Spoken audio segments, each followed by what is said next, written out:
Ano ba ang kaso na maaring mapasailalim sa barangay?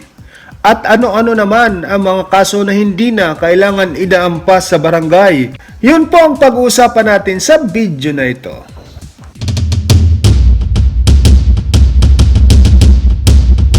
Magandang araw po muli mga kaguro, kaibigan at kaempleyado. Ito po ulit ang inyong lingkod, si Atty. Resty Tobias Adarayan, na palaging nagpapaalala sa inyo that ignorance of the law excuses no one from compliance therewith. Kaya palagi kang tumutok sa ating YouTube channel para marami kayong makuhang kalaman. Come on! Kaibigan, utang na loob po namin sa inyo ang inyong panunood at pagtutok sa aming YouTube channel. Kaya maraming salamat po sa patuloy ninyo na pagsubaybay sa ating YouTube channel. Inaasahan po namin na marami kayong nakukuhang kaalaman. Huwag po kayong mahinayang sa inyong load dahil sulit na sulit naman ang inyong panunood sa YouTube channel natin. Mga kaibigan, kung bago ka pa lang sa panonood sa ating YouTube channel, huwag mong kalimutan na mag-subscribe at mag-like para tumaas ang ating ranking sa YouTube. Mga kaibigan, kung gusto mo, bisitahin mo kami sa aming Facebook page at Atty. Resty Adarayan. Follow us on Twitter at Atty. Resty Adarayan.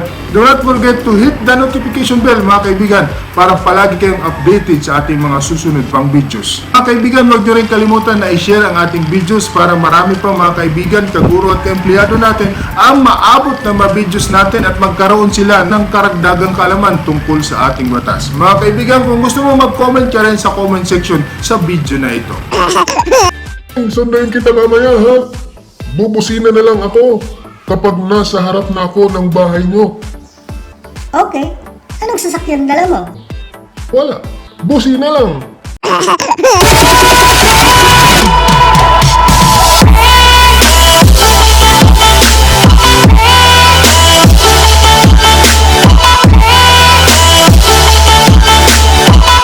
Kaibigan, kaguro at kaempleyado, pag-usapan natin ngayon ang katarungang pambarangay. Ang katarungang pambarangay ay isang mahalagang pamamaraan sa ating barangay para patas at mabilisang pagsasaayos ng mga alitan. Ano nga ba ang mga kaso na maaring mapasailalim sa katarungang pambarangay? Lahat po ng mga alitan, sibil man o kriminal, ang katangian kung saan ang mga panig ay sangkot at nakatira sa parehong lungsod o munisipyo ay maaring mapasailalim sa proseso ng mahinahong pagsasaayos o amicable settlement. Marami sa mga kasong ito ang saklaw at maaring mapasailalim sa katarungang pambarangay. Ngunit pag-usapan muna natin mga kaibigan kung ano-ano yung hindi na daan sa barangay at nang isampa ang kaso sa korte. Ano-ano ang mga ito? Tandaan natin mga kaibigan, una, paglabag na ang sangkot ay tauhan ng gobyerno. Pangalawa, mga paglabag na ang pinakamataas na parusa ay 1 taon at mahigit sa 5,000 piso ang multa. So hindi na idadaan pa sa barangay kung ang mga paglabag na ito ay may kaparusahan na 1 taon na pagkakakulong o mahigit sa 5,000 piso ang multa. Mga paglabag na walang pribadong panig, hindi na rin idadaan pa sa barangay. Halimbawa nito mga kaibigan ay yung illegal possession of firearms. Ang halimbawa mga kaibigan ay yung paggamit at pagtutulak ng droga.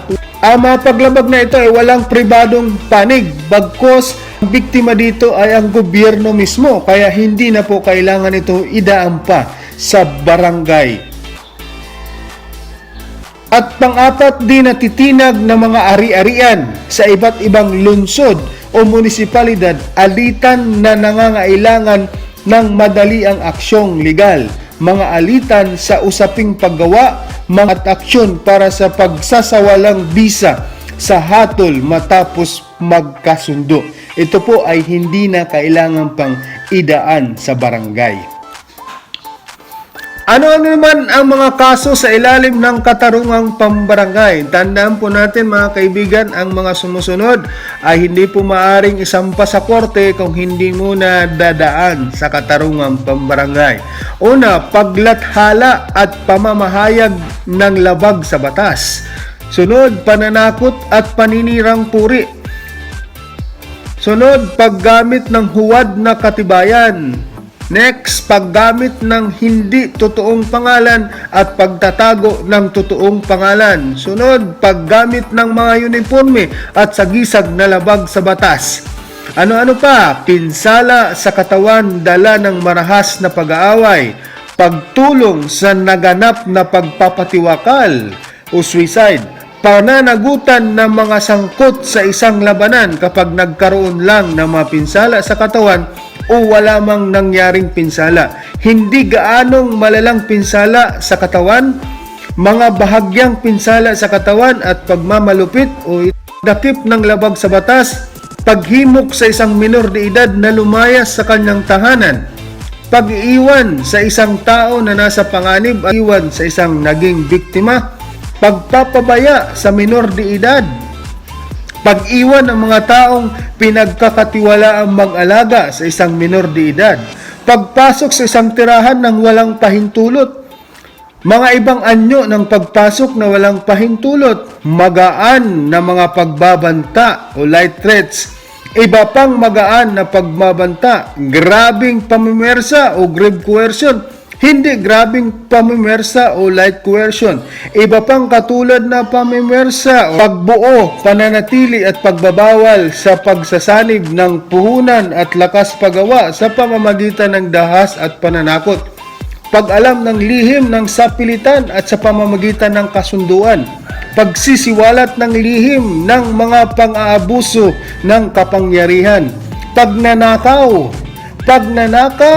pagsakop ng matigil na ari-arian at sapilitang pagkuha ng karapatan sa ari-arian, paglilipat ng mga hangganan o muhon, pandaraya o panggagancho, iba pang mga uri ng pandaraya, pandaraya sa isang minor de edad, iba pang mga panluloko, pagtanggal o pagbinta, pagprenda ng nakasasanlang pag-aari, mga kakaibang kaso ng panluloko na may masamang hangarin, iba pang kalukuhan ay maaaring idaan din sa barangay. Simpleng panunulsol, paggawa ng kahalayaan sa mayroong pagsang-ayon ng naagrabyadong partido, pagbabanta na isiniwalat at alok na pagpigil sa pagsisiwalat na may kabayaran, pagpigil sa paglathala ng mga gawaing tinutukoy sa panahon ng opisyal na proseso, pagdawit sa mga inosenteng tao, mga pakana laban sa dangal, paglabas ng tsiki na walang sapat na punto,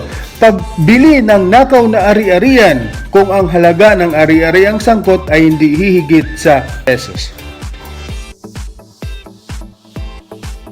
So yun po mga kaguro, kaibigan at mga ka-empleyado, palagi po kayong tumutok sa ating YouTube channel. Mabuhay po kayo. I love you.